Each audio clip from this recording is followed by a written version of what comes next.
오늘 아침 우리에게 주시는 하나님 말씀은 요한복음 4장 43절에서 54절까지의 말씀입니다. 요한복음 4장 43절에서 54절까지의 말씀을 새번역 성경으로 봉독합니다. 이틀 뒤에 예수께서는 거기를 떠나서 갈릴리로 가셨다. 예수께서 친히 밝히시기를 예언자는 자기 고향에서는 존경을 받지 못한다 하셨다. 예수께서 갈릴리에 도착하시니 갈릴리 사람들이 예수를 환영하였다. 그들도 명절을 지키러 예루살렘에 갔다가 예수께서 거기서 하신 모든 일을 보았기 때문이다. 예수께서 또다시 갈릴리 가나로 가셨다. 그곳은 전에 물로 포도주를 만드신 곳이다. 거기에 왕의 신하가 한 사람 있었는데 그의 아들이 가버나움에서 앓고 있었다. 그 사람은 예수께서 유다에서 와서 나와 갈릴리로 들어오셨다는 소문을 듣고 예수께 와서 제발 가버나움으로 내려오셔서 아들을 고쳐주십시오 하고 애원하였다.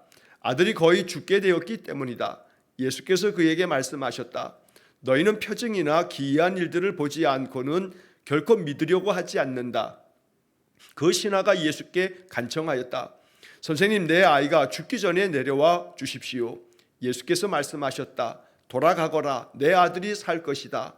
그는 예수께서 자기에게 하신 말씀을 믿고 떠나갔다. 그가 내려가는 도중에 종들이 마중 나와 그 아이가 살았다고 보고하였다. 그가 종들에게 아이가 낫게 된 때를 물어보니 어제 오후 1시에 열기가 떨어졌습니다 하고 종들이 대답하였다.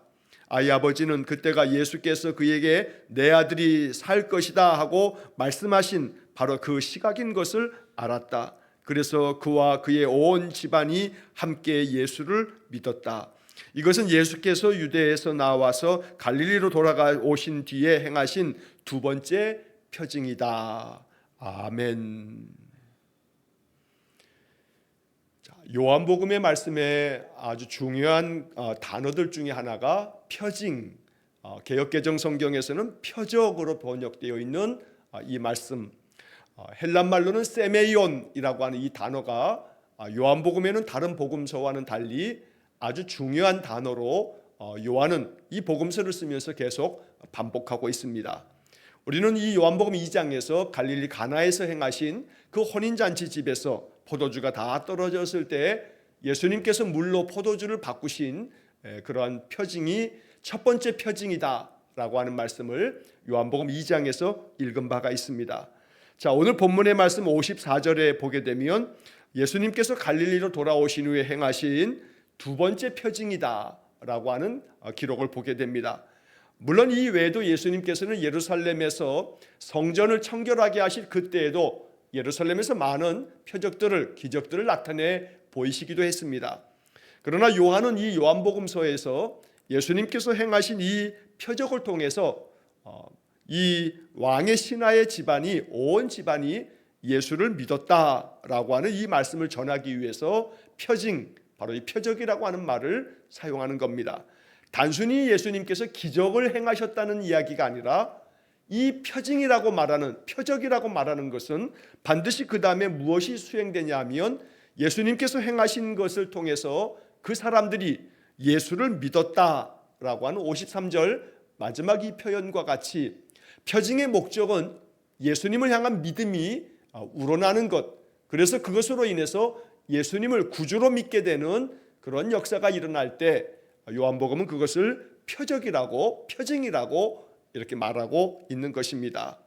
그러므로 오늘 본문의 이야기는 왕의 신하의 아들이 거의 죽을 지경에 이르는 그런 열병에 걸려 있지만 주님께서 말씀으로 그 병을 고쳐주시는, 찾아가지도 않았음에도 불구하고 그 말씀만 믿고 돌아가는 이 왕의 신하, 이 아버지가 자기 아들이 나음을 얻었다라고 하는 놀라운 역사를 경험하면서 그것이 결국 예수 그리스도의 말씀이 이루어지는 것이구나 라고 하는 것을 깨닫고 그의 온 집안이 예수를 믿게 되었다라고 하는 결론을 말씀하고 있는 겁니다. 그러므로 이 말씀 속에서 우리는 마음 가운데 나의 삶 속에서 내가 무엇을 경험하든 그것이 나로 하여금 예수를 향한 믿음으로 내 믿음을 더욱 돈독하게 하는 일이 일어난다면 주께서 나에게 보이신 표적이다라고 고백할 수 있겠다는 겁니다. 표적이라 함은 예수 그리스도를 향한 믿음이 일어나게 만드는 그 무엇이기 때문에 우리가 어떠한 기적을 경험하지 않는다 할지라도 내 마음 가운데 찬송 중에, 기도 중에, 또 성경의 말씀을 읽고 또 필사하고 말씀을 암송하고 말씀을 마음 가운데 깊이 묵상하면서 내 마음에 예수 그리스도를 향한 믿음의 마음이 더 깊어지고 내 마음에 믿음의 확신이 되어질 때 주께서 내 마음 가운데 표적을 행하셨다라고 이렇게 고백할 수 있다는 것입니다. 특별히 오늘 본문의 말씀은 첫 번째 표적과는 달리 이 두 번째 표적에서는 눈에 보이지 않는 말씀을 통해서 나타나는 표적을 강조하기 위해서 요한은 오늘 이 이야기를 두 번째 표징이다 라고 이렇게 말하고 있는 겁니다.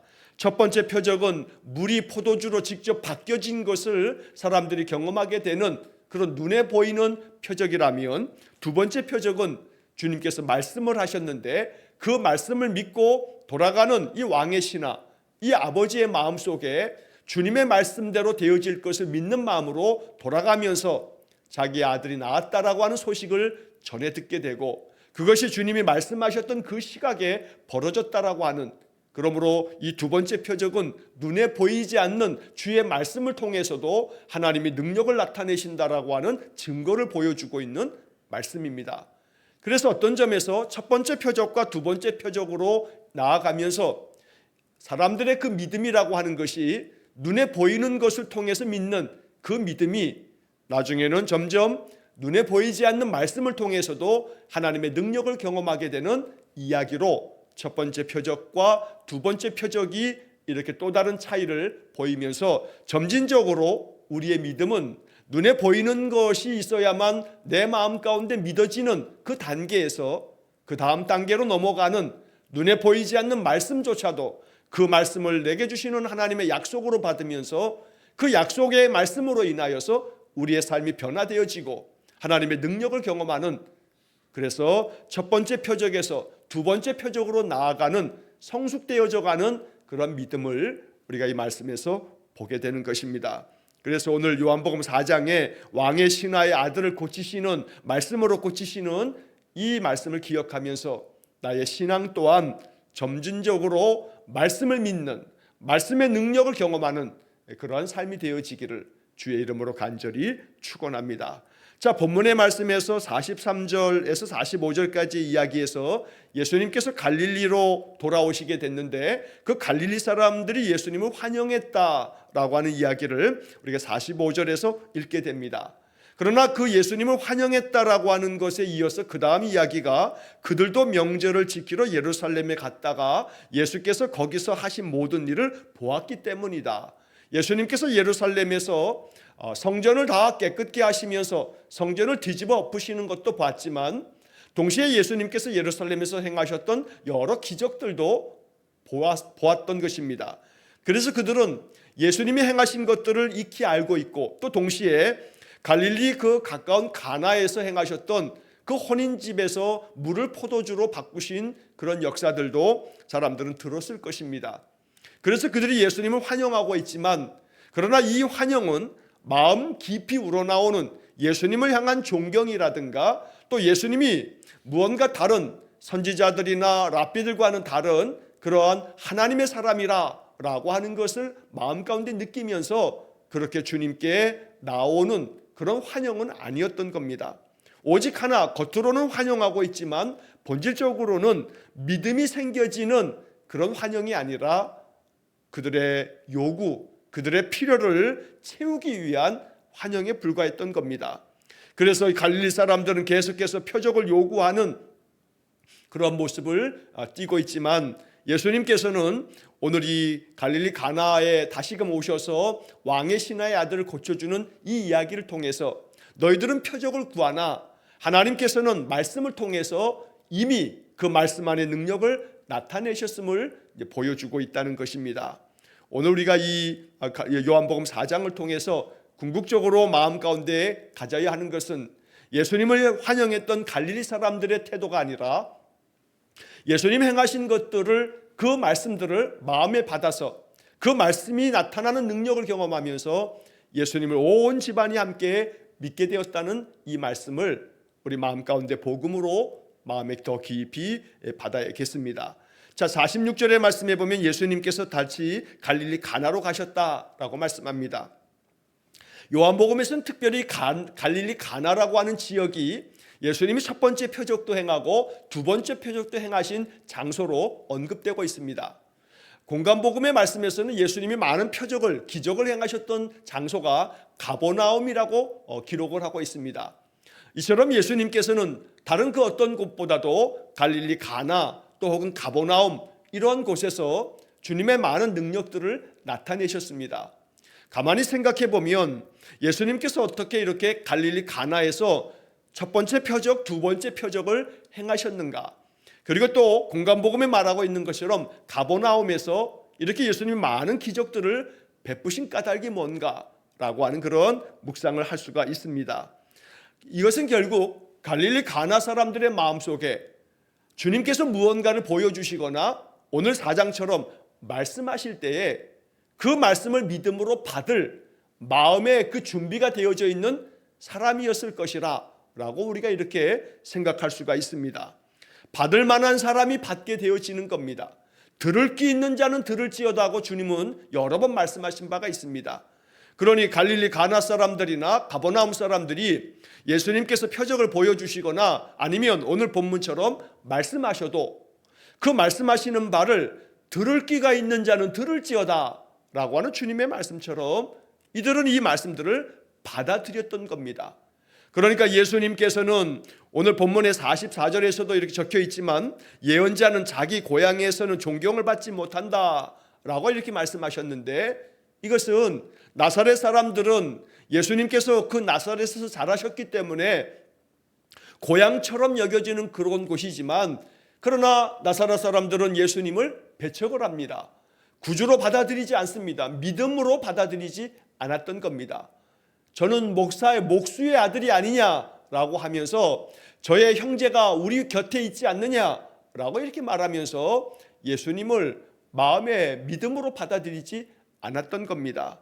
그렇기 때문에 예수님께서 나사렛에 더 많은 기적과 표적을 나타내실 만한데 나사렛이 아닌 가나에서 그리고 가버나움에서 많은 능력을 보이셨다는 것은 결국 마음 가운데 믿음으로 받을 준비가 되어져 있는 사람, 다시 말하면 예수님께서 비유로 말씀하셨던 것처럼 좋은 땅에 뿌려진 씨가 열매를 맺는 것처럼, 이처럼 가나 사람들은 좋은 땅으로 그들이 주님께서 말씀하시면 오늘 이 왕의 신하처럼 믿음으로 그 말씀을 받아들이는 좋은 땅이었기 때문에 주님은 이곳에서 이렇게 두 번씩이나 표징을 보이셨다라고 요한복음은 적고 있다는 겁니다. 오늘 우리의 마음 가운데 말씀하시면 듣겠습니다. 그 말씀을 내가 믿음으로 받아들여서 말씀 가지고 살아가겠습니다 라고 하는 그런 마음의 준비가 되어져 있는 그런 신자가 되기를 원합니다. 그럴 때 주님께서 우리의 삶 속에 말씀으로도 능력을 나타내시고 또 물을 포도주로 바꾸신 것처럼 변화되어지는 역사들을 우리에게 보이실 줄로 믿습니다. 가나 사람들처럼 가버나움 사람들처럼 우리의 마음속에 예수님께서 보이시는 말씀들을, 예수님께서 내 마음 가운데 생각나게 하시는 귀한 주의 음성들을 마음 깊이 받아들이는 그런 영적 삶이 되기를 간절히 축원합니다. 자, 거기에 왕의 신하 한 사람이 있었는데 그의 아들이 가버나움에서 앓고 있었다. 이 갈릴리 가나에 예수님께서 찾아오셨는데 원래 이 왕의 신하, 이 집안은 그 가버나움에 살고 있었다고 말하고 있습니다. 좀 전에 말씀드린 것처럼 가나, 가버나움, 바로 이 두 곳이 예수님이 많은 기적들을 행하셨던 그러한 모습으로 이렇게 요한복음에도 기록되고 있는 겁니다. 자, 이 왕의 신하는 원래 가버나움에 살고 있는데 자기 아들이 어떠한 병으로 너무나 앓고 있고 죽어갑니다. 그런데 예수님께서 가까운 동네 가나에 오셨다라고 하는 소문을 듣게 되고 왕의 신하가 예수님 만나기 위해서, 예수님께 도움을 청하기 위해서 이 가나까지 찾아왔던 겁니다. 자, 그래서 47절에 그 사람은 예수께서 유다에서 나와 갈릴리로 들어오셨다는 소문을 듣고 예수님께 와서 이렇게 말씀을 드립니다. 제발 가버나움으로 내려오셔서 아들을 고쳐주십시오 하고 애원하였다. 왕의 신하, 그가 어느 정도의 지위를 가지고 있는지는 알 수 없지만 그가 높은 관원인 것은 분명합니다. 그러니까 그에게는 권력이 있습니다. 힘이 있다는 것입니다. 그러니 어찌 보면 자기 권력을 가지고 명령을 내려서 저 가나에 예수라고 하는 사람이 있으니 가서 데려오도록 해라 라고 자기 권력을 어쩌면 그렇게 악용할 수도 있습니다. 하지만 이 왕의 신하의 마음속에는 이 선지자와 같이 놀라운 이적들을 행하시는 그 예수께 내가 직접 가서 청하여야겠다라고 하는 마음, 그는 그 마음에서부터 이렇게 주님의 그 능력을 바라는 간절한 마음이 있었음을 보여주고 있습니다. 그래서 이 세번역 성경의 번역처럼 제발 가버나움으로 내려오셔서 내 아들을 고쳐주십시오 라고 이렇게 간절한 마음으로 애원하면서 청하고 있는 겁니다. 자, 그 다음 이어지는 말씀에서 이 아버지는 이렇게 얘기합니다. 아들이 거의 죽게 되었기 때문이다. 예수께서 그에게 말씀하셨다. 너희는 표징이나 기이한 일들을 보지 않고는 결코 믿으려고 하지 않는다. 이 아버지는 거의 자기 아들이 죽게 되었기 때문에 이 이야기를 말했을 겁니다. 내 아들이 죽게 되었습니다. 내 아들을 고쳐주십시오 라고 이렇게 간곡히 청하였던 겁니다. 만약에 이런 얘기를 듣는다면 일반적으로는 그래 가자, 내가 가서 고쳐주마 라고 그렇게 주님께서 말씀하실 것을 기대했을 겁니다. 그러나 예수님의 대답은 전혀 생각지 않은 대답을 말씀하셨던 겁니다.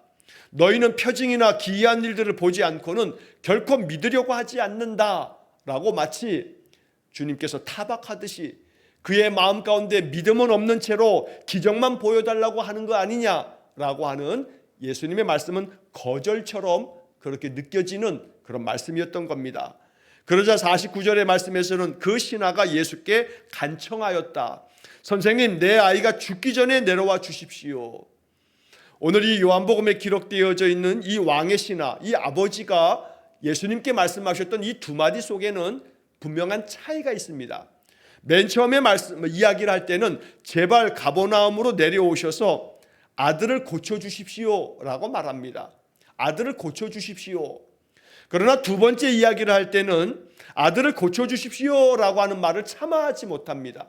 그 대신에 하는 얘기가 내 아이가 죽기 전에 내려와 주십시오 라고만 말합니다.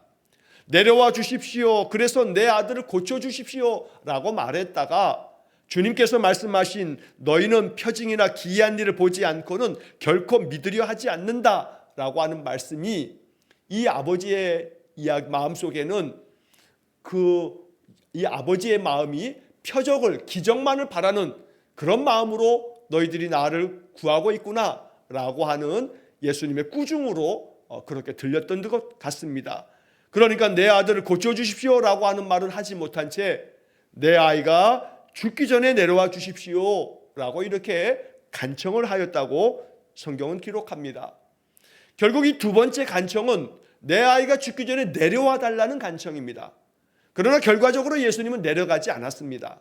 가버나움으로 가지 않았습니다. 그리고 하시는 말씀이 돌아가거라 라고 말씀합니다. 네 아들이 살 것이다. 이 짧은 예수님의 한마디, 돌아가라, 네 아들이 살 거다. 이 이야기를 받아들이라는 것이 사실은 쉽지 않습니다.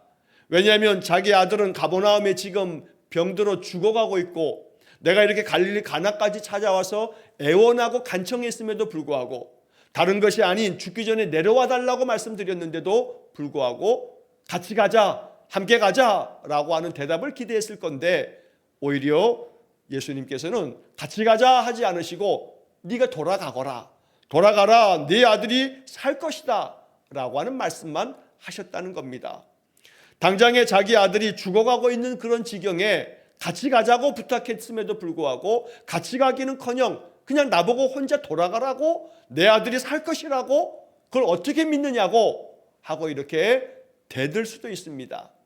그러나 이 아버지는 예수님의 이 한마디 말씀을 마음의 믿음으로 받아들입니다. 그래서 50절은 이렇게 기록합니다. 그는 예수께서 자기에게 하신 말씀을 믿고 떠나갔다.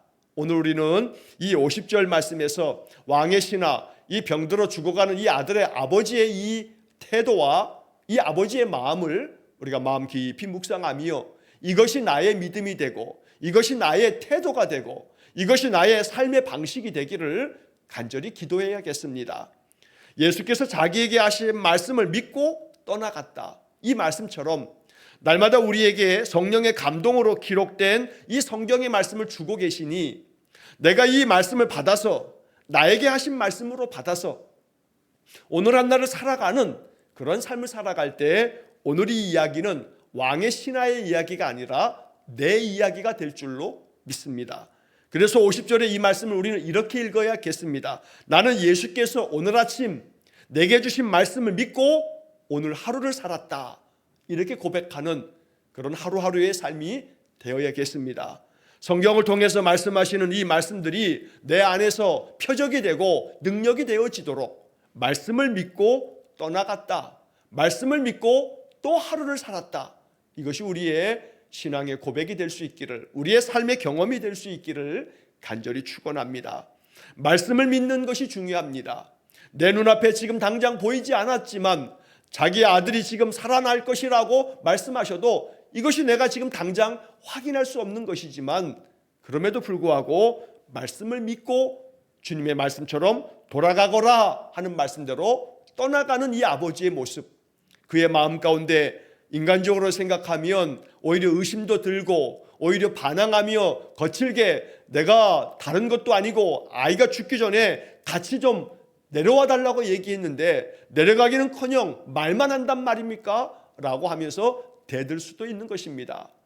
오늘 우리는 이 이야기를 읽으면서 아람의 군대 장관이었던 나아만이 자기의 그 몸 안에 나병을 가지고 저 이스라엘에 가면 이것을 고쳐줄 만한 그런 선지자가 있답니다 라고 하는 이야기를 듣고 찾아왔다가 선지자의 이야기가 저 요단강 물에 가서 7번을 씻으라 라고 하는 이야기를 듣고 아주 분노하면서 우리 저 아람 땅에는 더 좋은 강이 없어서 내가 이렇게 이스라엘에 와서 요단강 물에 7번씩이나 씻으라고 하느냐, 나와 보지도 아니하고 가서 요단강 물에 7번을 몸을 씻으라 라고 하는 이야기를 듣고 분노하면서 돌아가려고 할 때 자기의 종이 이야기하는 그 한마디를 듣고 몸을 깨끗하게 씻으라고 하는 그것을 통해서 고침을 받겠다고 말씀하시니 그 씻는 것이 무슨 어려움이겠느냐고 하는 이야기를 듣고 요단강 물에 가서 7번 몸을 씻습니다.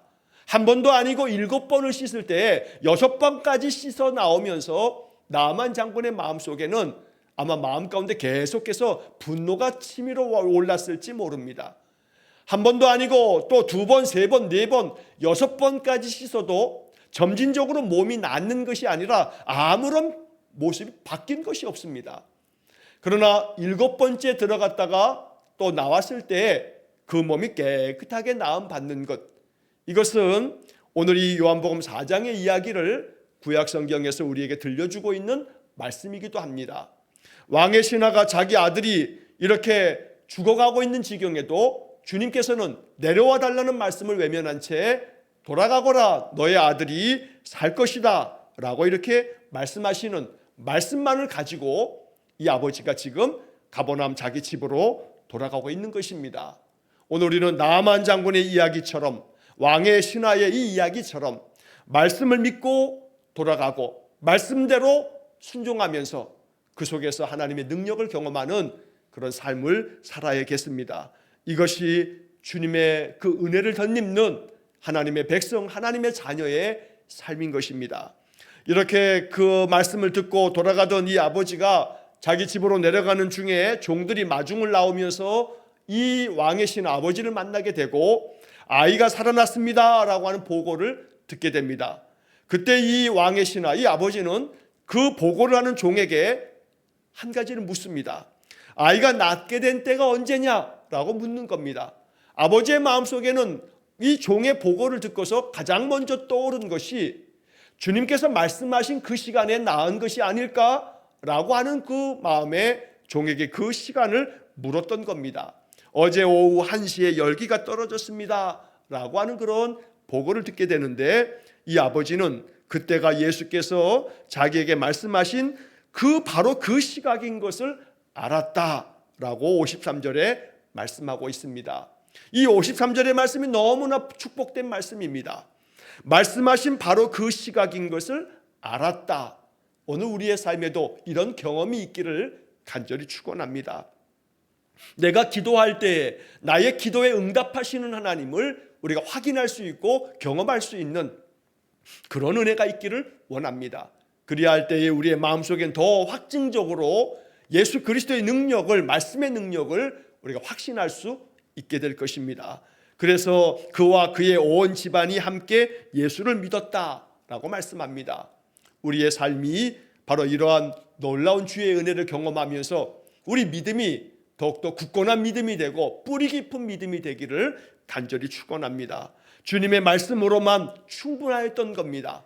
당장의 눈에 보이지 않는다 하여도 주님의 말씀을 믿을 때에 그 말씀이 이렇게 능력을 나타내는 것을 오늘 성경은 우리에게 이야기하고 있다는 것입니다. 당장 내 눈에 보이지 아니하여도 주의 약속의 말씀을 굳건하게 믿는 믿음의 삶이 되기를 간절히 축원합니다. 오직 말씀을 믿고 나의 삶에 말씀이 성취되어질 것을 소망하면서 날마다 이 말씀이 우리 안에 복음의 능력이 되기를 주의 이름으로 간절히 축원합니다. 기도하겠습니다. 자비로우신 아버지 하나님, 말씀을 믿고 떠나갈 때에 그 말씀대로 아들이 나음으로도 살아나게 됐다는 이야기를 들으면서 그의 온 집안이 예수를 믿었다는 말씀을 오늘 이 아침 묵상합니다. 이것이 우리의 경험이 되고 우리에게 주시는 말씀이 되기를 간절히 원합니다. 오직 나의 삶에서 살아 역사하시는 주님의 능력이 말씀을 통해서 내 삶 속에 성취되어지기를 빌며 이 아침 이 말씀이 우리의 간절한 기도가 되고 우리의 간절한 소망이 되어 주님 앞에 이것이 상달되기를 간절히 원합니다. 주님, 우리 성도들의 삶 속에도 이와 같은 은혜를 베풀어 주셔서 살아계신 하나님을 경험하는 놀라운 축복을 내려 주옵소서. 날마다 우리의 인생 속에 주님 다가오셔서 우리의 삶을 바꾸시고 우리의 삶을 고치시며 우리에게 하늘의 능력을 나타내 주옵소서. 모든 것을 주님께 의탁하오며 예수님 이름으로 기도하옵나이다. 아멘. 우리 구주 예수 그리스도의 은혜와 하나님 아버지의 극진하신 사랑과 성령의 교통하심이 날마다 말씀하시는 주님, 그 말씀이 내 삶에 성취되어지기를 믿으며 늘 말씀 따라 살아가기를 소원하는 머리 숙인 귀한 성도들 위에와 저들 가정과 온 가족들 위해 영원토록 함께 하시길 축원하옵나이다. 아멘.